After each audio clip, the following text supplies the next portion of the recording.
Clássico Rei.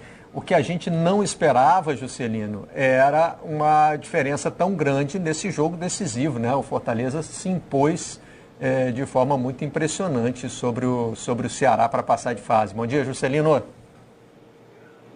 Fala, Barreto, muito bom dia para todo mundo que nos acompanha. Prazerzaço estar aqui com vocês, como sempre. E para responder essa sua pergunta, eu quero fazer uma outra pergunta para vocês. Vocês já estão igual a torcida do Fortaleza? Voivogizados? Porque o termo que está se falando muito é esse, né? Porque o rapaz está indo muito bem ali no comando do tricolor do PC, né? Já são 9 jogos, 7 vitórias, 2 empates, nenhuma derrota. O Fortaleza está voando e ontem passou o carro em cima da equipe do Ceará. Fortaleza que ainda não perdeu nenhum clássico rei nessa temporada. Inclusive, esse de ontem foi o 5º. São 2 vitórias para o tricolor e 3 empates. E ontem, rapaz, se a primeira boa chance do jogo foi do Ceará, de meter uma bola na trave, se não me falha a memória com o Klaus, quem abriu o placar foi o Fortaleza. A gente viu aí o gol do Felipe, né? Felipe, que é aquele jogador que o torcedor às vezes ama, às vezes odeia, mas ontem foi lá e deixou o dele. Bom atleta também do time do Vojvoda. E aí depois o David foi lá e marcou 2. Uma falha bizonha da equipe do Ceará, que estava realmente muito perdida em campo, sentiu ali o primeiro gol. E o Fortaleza, que não tem nada a ver com isso, foi lá e de fato construiu o placar. E olha, me arrisco a dizer aqui, se não tivesse tirado o pé, talvez tivesse feito até mais, né? Porque o 3-0 foi de fato uma vitória com autoridade do tricolor do PC para cima do Alvinegro de Porangabuçu.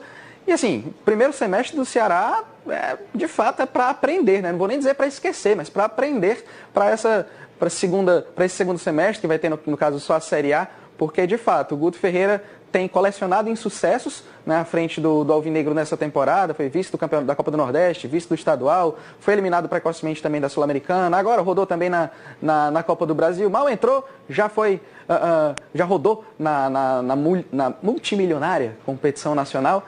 E para o Fortaleza está muito bem, obrigado. O Vojvoda colecionando aí marcas, né? Já teve o primeiro título da carreira como campeão cearense, logo agora no começo de trabalho com o Fortaleza, está catequizando ou voivogizando todo mundo ali que veste o azul, o vermelho e o branco. E assim, o que a gente viu ontem, de fato, foi uma vitória com muita autoridade da equipe do Fortaleza. E a discrepância em cima desse jogo de ontem em relação aos dois times ficou bem flagrante, né? A gente tem que dizer, de fato, o Ceará estava bastante perdido. Vina, mais uma vez, passando em branco, saindo, inclusive, sendo substituído. As imagens da transmissão até mostraram que o Vina, quando foi substituído, falou ali com o Viseu e companhia e tudo mais. Não devia estar muito satisfeito, né? Chegou no banco de reserva, mostrou lá que não estava lá muito feliz, mas também pudera, né? Porque o Ceará até teve seus desfalques e tudo mais, a gente sabe disso. O Guto Ferreira pontuou isso na entrevista coletiva, de que em nenhum clássico dessa temporada teve o time completo à disposição, mas aí a gente abre um parêntese. Não teve, às vezes, porque não quis, né? De não entrar com Vina, de entrar com jogadores, enfim, principalmente nos clássicos do Campeonato Cearense, mas opção do treinador. E aí, no caso do Fortaleza, o Vojvoda ainda não repetiu nenhuma vez a escalação, tem rodado muito bem o elenco, tem colocado o Tinga como o lateral direito como zagueiro para fazer dupla com o Tite. Ontem teve uma linha de 3. Ontem o Fortaleza entrou só com um zagueiro em campo, só tinha o Tite, né? E aí fez uma linha de 3 ali com o Tinga pela direita e o Matheus Jussa pelo lado esquerdo. O torcedor deve ter olhado e falado, minha Nossa Senhora, o que é que esse homem vai aprontar? Bom, deu muito certo, a estratégia do Vojvoda tem dado muito certo. E eu vou repetir a pergunta para vocês. Já estão voivogizados, que nem os torcedores do Fortaleza? Se alguém poderia aqui estar voivogizado há mais tempo, nem sei se eu falei a palavra do jeito certo, é o Tim Vickery, porque o Fortaleza foi buscar esse treinador, não como fez o Inter, por exemplo, com o Ramírez, porque todos nós, né, Tim, todos nós, assim, mas muita gente no Brasil já conhecia o Ramírez, já tinha visto o trabalho dele, já falava dele, né? Não foi o mesmo com o Vojvoda. E ele deu ao Fortaleza tudo que o Inter queria do Ramírez, né? Chegou, implantou estilo de jogo novo e já deu logo o resultado, 7 vitórias e 2 empates, não perdeu ainda.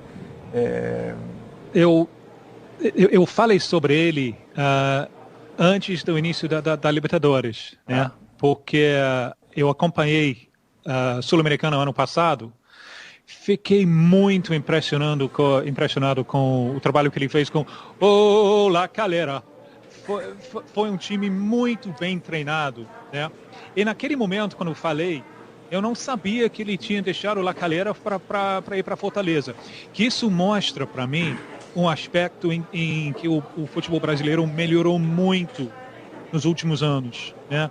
Está com olhos muito mais abertos para o que está acontecendo em outros lugares do continente.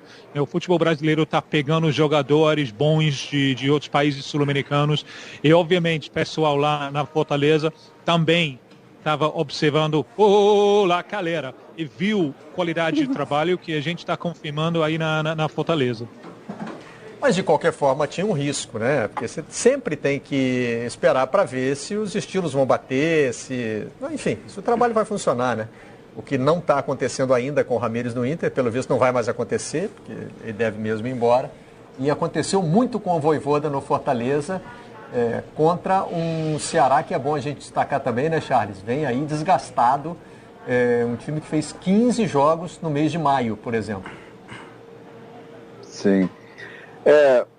Bom, não precisa ser mágico, não é? Ou vidente para ver agora que o Guto já está sob pressão, né? Juscelino pode nos confirmar, ele está até dizendo que esse semestre aqui para o Ceará, que tem um ótimo time, uma ótima equipe, não se comportou da forma como a gente esperava, né? Mas agora ontem, interessante esse placar dilatado, assim, dá a impressão que o Ceará levou uma surra. Eu não acho que o Ceará tenha levado uma surra, Juscelino, não sei se você concorda com isso. O fato é que o Fortaleza jogou muito bem e foi absolutamente eficaz, né, nas suas chances de gol e fez o 3-0 com uma certa facilidade, mas não acho assim que o Fortaleza tenha controlado o jogo como a gente pode imaginar. O fato é que o que eu acho que o segundo gol, na verdade, eu acompanhei a partida. O segundo gol do Fortaleza, num lance de distração do zagueiro do Ceará, que eu esqueci o nome, ele tem um nome estrangeiro, se eu não me engano, né, que foi recuar para o goleiro e não viu que o atacante do Fortaleza estava próximo. Então foi quase uma assistência, né? Faz o gol, o atacante foi lá. Desse momento para frente, de fato, o Ceará se desestabilizou, como aconteceu com o Inter lá, né? Com a expulsão do jogador. Esse segundo gol, eu achei que dali para frente, de fato, ali o Ceará ficou numa situação um pouco letárgica, assim, tipo, agora não vai ter como virar. E o terceiro gol é a confirmação disso, ter uma triangulação do ataque. Aliás, acho que foi o gol mais bonito da partida, foi o terceiro, né? Mas acho que ele teve um equilíbrio de forças e achei que ao longo da partida o estado emocional do Fortaleza era melhor, assim, ele tinha mais controle emocional da partida do que o Ceará. Agora, voltando então para o começo da minha colocação, Juscelino, o Guto já se encontra sob pressão, ou não? Eu não te ouvi, se tu puder repetir. A pergunta do Charles era sobre a pressão em cima do Guto, né? Porque a gente estava falando aqui do desgaste do Ceará, excesso de jogos, mas assim, foi uma sequência também de resultados que não vieram, né? Classificação na Sul-Americana, classificação na Copa do Brasil, Isso. O campeonato cearense, enfim. E o Vojvoda fazendo todo esse sucesso no Fortaleza, que sempre, o outro lado sempre pesa, né? Sim, o outro lado sempre pesa aqui, né? A gente tem essa rivalidade muito flagrante entre Ceará e Fortaleza. É diferente, por exemplo, do futebol pernambucano. Lá tem 3 times maiores, assim, vamos dizer, na capital. Aqui, no caso, Ceará e Fortaleza. Tem essa dualidade toda. Mas ontem, inclusive, na própria entrevista coletiva, foi questionado isso ao Guto. Se ele se sente de alguma forma ameaçado no cargo, se ele está com algum receio em relação a esses resultados ruins. E o Guto fez questão de falar assim, não, isso aí tá tranquilo, eu sei que trabalhando e tudo mais. A gente agora, inclusive, vai ter tempo para poder treinar, né, já que o calendário estava muito ocupado, muito grande e tudo mais. Mas existe, de fato, essa pressão, sim, em cima do Guto, é natural. Até porque se o primeiro semestre o Ceará tinha projetado chegar nessas decisões e, claro, vencê-las, no caso de Copa do Nordeste, de Campeonato Cearense, talvez 2 títulos mais palpáveis para o vovô nessa temporada, chegou e não conseguiu. E aí tem também a questão dos clássicos, de não ter vencido nenhum clássico. O torcedor já começa a ficar olhando assim, poxa, Guto, mas será? E aí ontem o próprio Guto falou que todos nós já sabemos, né? A cultura do futebol brasileiro acaba sempre apontando o dedo para a cara do treinador nessas horas. E sim, Guto Ferreira começa a balançar um pouquinho, né? Tem o próximo jogo agora já no fim de semana, é contra a Chapecoense, fora de casa, a Chape é a lanterna.